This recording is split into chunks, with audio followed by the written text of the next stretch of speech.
بعد 7 سنين خبرة في عربيات البرجر قرر أخيرا إن هو يفتح عربية البرجر بتاعته. محمد حرفيا حط اللي وراه واللي قدامه في العربية دي من خبرة عشان هو كان شغال 7 سنين في المجال ده أو حتى من فلوس. العربية اسمها برجر هيروز، موجودة في المقطم تحديدا في الهضبة الوسطى جنب جامعة MTI. أنا مش عارف أصلا باين من صوتي ولا لأ، بس أنا تعبان مش قادر، بس حقيقة أنا منزل الفيديو ده عشان خاطر محمد بس، مش عشان خاطر أي حاجة تانية. هو فعلا يستاهل المساعدة. المنيو في العربية دي بسيط خالص، هو بيبيع حاجتين: برجر محشي جبنة وفرايد تشيكن، والأسعار بتاعتهم الاتنين بتبتدي من 50 جنيه واقصى حاجه فيها 60 جنيه. وكعاده كل عربيات البرجر السندوتشات كلها بيجي معاها بطاطس. البرجر عنده بيتعمل على الفحم، فطبعا بقى ما اقولكش ريحه البرجر بتبقى عامله ازاي. وبعد كده يتاخد ويتحط على السندوتش اللي بيكون اصلا محطوط عليه خس وطماطم، ومحطوط كمان جنبيه البطاطس بتاعتهم. وبعد كده نغرق البرجرايه صوصات، وعلى حسب بقى انت طالبه ايه. لو انت مثلا طالبه جوسي فيحط لك 2 موتزاريلا ستيكس كده من فوق، وبعد كده يقفل لك السندوتش واحلى سندوتش عليه. ولو انت بقى عايز ليفل الوحش هناك ممكن تطلب الهيروز، وده بقى اللي بيكون فيه كل حاجه من موتزاريلا ستيكس البيف بيكن لكل حاجه حرفيا في العربيه. وحاجه برضو من الحاجات اللي عجبتني قوي هناك الفرايد تشيكن اللي هما بيعملوها. هي اصلا بتكون متبله كده قدامك، وبعد كده بتتحط في البريدنج قدامك برضو وبتنزل على الزيت، فهي معموله فريش في فريش. فغير ان انت تبقى واثق في كل حاجه هما بيعملوها، انا الصراحه ما بلاقيش عربيات كتير بتعمل الفرايد تشيكن كده فريش قدامك. واول ما تطلع حته الفراخ يحطها على الساندوتش وجنبها البطاطس، وبعد كده يغرق بقى الساندوتش بالكاتشب باربيكيو ويحط عليه صوص شيدر، وبعد كده تركي مدخن من فوق، وبعد كده يقفل الساندوتش. وبالمناسبه صحيح هما بيستخدموا لقمه عيش حلوه قوي، ويديك بقى الساندوتش ده في الاخر ويقول لك بالهنا والشفا. والساندوتش ده المفروض بيكون طالع بموتزاريلا ستيكس، بس انا عن نفسي ما بحبش الموتزاريلا ستيكس من العربيات عشان ساعات كتير بتبقى بارده من جوه. بس غير كده بقى الصراحه الساندوتش كان حلو جدا، يعني الفراخ مع التركي مع صوص الشيدر مع بقيه الصوصات كده عامه اللي هي كانت كتير. انا الصراحه ما بحبش ان الصوصات تبقى كتير قوي كده، بس اوفرول تجربتي مع الساندوتش ده الصراحه كانت حلوه. ونصيحه سريعه كده اتعلمتها عن الصوصات الكتير دي من الاستاذ مراد مكرم، ان انت لازم تحتها يبقى بطاطس، والصوصات اللي تقع من الساندوتش تقع على البطاطس، بحيث ان البطاطس تشرب من كل الصوصات دي فبيبقى طعمها في حته تانية. وبعد كده بقى دخلت على سندوتشات البرجر، واول واحد جربته فيهم هو الكلاسيك اللي هو مش عليه اي حاجه، ولا بيف بيكن ولا موتزاريلا ستيكس ولا اي حاجه. جربت كده مع البطاطس، هي ما كانتش شاربه زيت، كانت لطيفه كده الصراحه، بس يمكن التوابل كانت في دي زياده شويه عن اللي مع الفراخ. وبالنسبه للسندوتش بقى نفسه فانا اخدت قطمه في التانية، وهو السندوتش حلو، ولو انت كمان بتحب الصوصات الكتير قوي فالسندوتش هيبقى رائع بالنسبه لك. وبعد كده بقى طلبت سندوتش الهيروز اللي بيكون فيه كل حاجه عنده بقى، من موتزاريلا ستيكس البيف بيكون وكل حاجه عنده. بس لما جيت اخدت منه قطمه، هي طعم الموتزاريلا ستيكس بقى فيها المشكله اللي انا كنت بقول لكم عليها، اللي هي من جوه بارده دي، فما كانتش احسن حاجه بالنسبه لي. بس لما شلت الموتزاريلا ستيكس وبعد كده جربته تاني بالبيف بيكون، بس صراحه كان احسن بكتير.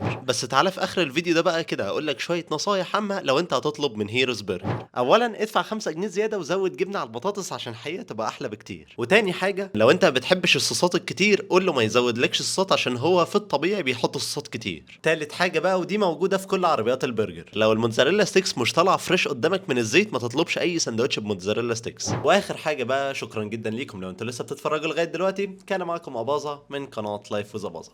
سلام.